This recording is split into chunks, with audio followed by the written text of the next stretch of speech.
आकिरीन वस्सलातु वस्सलामु अला अशरफिल अंबिया वल मुरसलीन व अला आलिहि व सहबिहि अजमाइन अम्मा बाद फ़क़द क़ाल अल्लाहु तबारक व तआला फ़ी शान हबीबिहिल करीम इन्नल्लाह व मलाइकतहु युसल्लूना अलन नबी या अय्युहल्लज़ीना आमनू सल्लु अलैहि व सल्लिमू तस्लीमा लब्बैक अल्लाहुम्मा सल्लि अला सय्यिदिना व शफ़ीना व नबीना व मौलाना मुहम्मदिन मादिनिल जूद वल करम व अला आलिहि व सहबिहि अजमाइन सलातन व सलामन अलैका या सय्यदी या रसूल अल्लाह सलातन व सलामन अलैका या सय्यदी या ख़ातमन नबिय्यीन व अला आलिका व अस्हाबिका या रहमतल लिल आलमीन।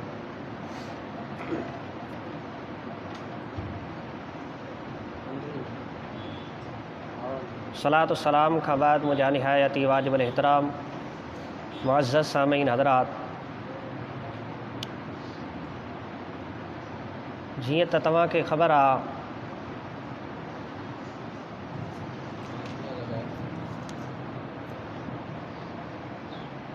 वक़्तन फ़वक़्तन इस्लाम जे हवाले सां दुश्मन इस्लाम मुख़्तलिफ़ तरह जूं साज़िशूं कंदा अचनि पिया, तो इन सिलसिले में एक कड़ी इहा भी आहे तो मुख़्तलिफ़ वक़्तन में अंबिया सहाबा इकराम अलैहिम रिदवान अलैहिम अजमाइन जे मज़ारात के मुनहदिम भी कयो वियो आहे मुख़्तलिफ़ दौर में। इहा भी हिक क़िस्म जी इस्लाम जे ख़िलाफ़ कड़ी आहे, साज़िश आहे। तव्हां उहो ज़मानो यादि कयो जेको ज़मानो मुंहिंजे आका करीम सल्लल्लाहु ताला अलैहि वसल्लम जो आहे। क़ुर्बान वञे उन्हनि हस्तियुनि जे मथां जिन हुज़ूर नबी करीम रऊफ़ुर रहीम अलैहि सलात व तस्लीम जी ज़ाते बाबरकत जे मथां पंहिंजी जान क़ुर्बान फ़रमाए छॾी। असल में वजह इहा आहे जिहाद जो जेको जज़्बो आहे असां मुसलमाननि मां ख़तमु थी वियो, असांजे मुजाहिदनि मां ख़तमु थी वियो। बस नादान माण्हू इस्लाम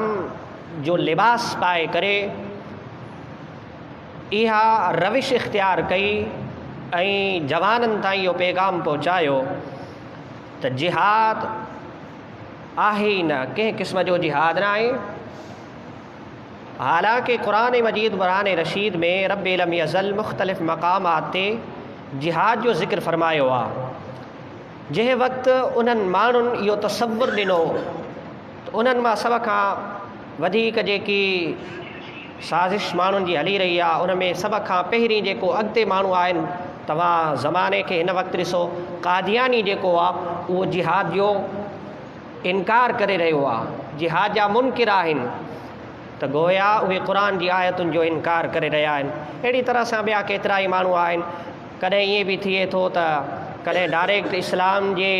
नज़रिए जे ख़िलाफ़, कॾहिं त इस्लाम खे बिल्कुलु मञण जे ख़िलाफ़ ॻाल्हियूं इंसान करे रहिया आहिनि। हालिया जे अंदरि इन क़रीब में ई केरु वफ़ात थी वियो क़रीब बिल्कुलु, ऐं उन इस्लाम जे ख़िलाफ़ साज़िशूं कयूं ऐं उन इस्लाम जो इनकार कयो। त अल्लाह रब्बुल आलमीन खां दुआ घुरूं था त ख़ालिक़ काइनात असां मुसलमाननि खे उन्हनि जे साज़िशुनि खां बचाए। त चवण जो मक़सदु इहो आहे मुख़्तलिफ़ तरहनि सां मुख़्तलिफ़ लिबासनि में ऐं मुख़्तलिफ़ नज़रो फ़िकिर खणी करे पोइ इहे इस्लाम जे ख़िलाफ़ मुख़्तलिफ़ तरह जूं साज़िशूं कंदा रहंदा आहिनि। अलबत्ता तव्हां हुज़ूर नबी करीम रऊफ़ुर रहीम अलैहि सलात व तस्लीम जो ज़मानो ॾिसो, हज़रत जंग बदर खे ॾिसो, जंग उहद खे ॾिसो। जंहिं वक़्तु हिकिड़ी जंग में काफ़िरनि खे शिकस्त थी आहे, उन वक़्तु काफ़िरनि इरादो कयो असां मुसलमाननि खां बदिलो वठंदासीं, असां मुसलमाननि सां मुक़ाबिलो कंदासीं, असां मुसलमाननि सां विढ़ंदासीं। उहा जंग बि त तव्हांखे यादि आहे, जंग बदर आहे, जंग उहद आहे। त उन जंग में हिकिड़ी जंग में हज़रत सैयदना अमीर हमज़ा रज़ियल्लाहु ताला अन्हु जेको हुज़ूर नबी करीम रऊफ़ुर रहीम अलैहि सलात व तस्लीम जन जो चाचो आहे, इंशा अल्लाहुल अज़ीम चंद ॻाल्हियूं उन हवाले सां ऐं चंद ॻाल्हियूं मज़ारात मुक़द्दसा जे हवाले सां त मज़ारात में कहिड़ो फ़ाइदो आहे ऐं जेके माण्हू इन्हनि साज़िशुनि में गॾु आहिनि यहूद व नसारा सां। उन जी तारीख़ बि इंशाअल्लाह तव्हांखे ॿुधाईंदो हलंदुसि त कंहिं वक़्तु कंहिं ज़माने में कंहिं कंहिं मक़ाम ते मज़ारात ते हमला कया विया ऐं मज़ारात खे मुनहदिम कयो वियो। हज़रत सैयदना अमीर हमज़ा रज़ी अल्लाह तआला अन्हु जलीलुल क़द्र सहाबी रसूलुल्लाह सल्लल्लाहु अलैहि वसल्लम जा चाचा ऐं तमामु वॾा बहादुर हुआ। हज़रत सैयदना अमीर हमज़ा रज़ी अल्लाह तआला अन्हु जन जे हवाले सां ईंदो आहे त जंहिं वक़्तु हज़रत सैयदना अमीर हमज़ा रज़ी अल्लाह तआला अन्हु हुज़ूर नबी करीम रऊफ़ुर रहीम अलैहिस्सलातु व तस्लीम सां गॾु जंग फरमाए रहिया हुआ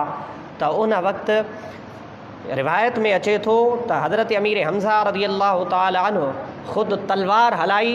ऐं हुज़ूर नबी करीम रऊफ़ुर रहीम अलैहिस्सलातु व तस्लीम जे दरमियान में उन वक़्तु हज़रत अमीर हमज़ा रज़ी अल्लाह तआला अन्हु इहो ऐलान फरमायो अना असदुल्लाह, मां अल्लाह जो शेर आहियां। त ॿी रिवायत में ईअं अचे थो त हज़रत जिब्राईल अला नबीना हुज़ूर नबी करीम रऊफ़ुर रहीम अलैहिस्सलातु व तस्लीम खे अची बिशारत ॾिनी, ख़ुशख़बरी ॾिनी अन हमज़त मकतूबुन फ़ी अहलि समावात हमज़त बिन अब्दुल मुत्तलिब असदुल्लाहि व असद रसूलिही। हज़रत अमीर हमज़ा रज़ी अल्लाह तआला अन्हु जन जो उहो मक़ाम ऐं मर्तबो आहे या रसूल अल्लाह सल्लल्लाहु अलैहि वसल्लम, आसमाननि में इहो लिखियलु आहे ही अमीर हमज़ा को आम अमीर हमज़ा न आहे बल्कि आसमाननि ते इहो लिखियलु आहे ही अल्लाह ऐं अल्लाह जे रसूल जो शेर आहे। त उन बहादुरी सां जंग विड़िया ऐं ख़ालिक़ काइनात उन्हनि खे शहादत जो मर्तबो अता फरमाए छॾियो आहे। ऐं ईअं ई न आहे उन्हनि खे सैयदुश्शुहदा जो लक़ब मिलियो, सैयदुश्शुहदा जो लक़ब मिलियो आहे इन जे करे जो ही रसूलुल्लाह सल्लल्लाहु अलैहि वसल्लम जा शेर आहिनि, तलवार हलाइण वारा आहिनि ऐं कुफ़ार खे जहन्नम में वासिल करण वारा आहिनि। ॿी रिवायत में ईअं बि अचे थो त हज़रत अमीर हमज़ा रज़ी अल्लाह तआला अन्हु जन जी जंहिं वक़्तु शहादत थी उन वक़्तु हज़रत अमीर हमज़ा खे मलाइकनि गुस्ल अता फरमाए, गुस्ल ॾिनो आहे। त ॿियो हिकिड़ो सहाबी रसूल आहे उन जे हवाले सां बि मशहूरु रिवायतुनि में अचे थो जंहिंजो लक़ब ई गसीलुल मलाइका रखियो वियो। त उन सहाबी नई शादी कई ऐं शादी जी राति हुज़ूर नबी करीम रऊफ़ुर रहीम अलैहिस्सलातु व तस्लीम जन हुकुम फरमायो जंग जे लाइ, त हमबिस्तरी थी, सोहबत थी पंहिंजी घरवारी सां। त जीअं ई हुकुम मिलियो त उन सहाबी रसूल सल्लल्लाहु तआला अलैहि वसल्लम एतिरो बि गवारा न कयो त किथे मां गुस्ल करण जे लाइ वञा ऐं नबी करीम रऊफ़ुर रहीम अलैहिस्सलातु व तस्लीम जन जी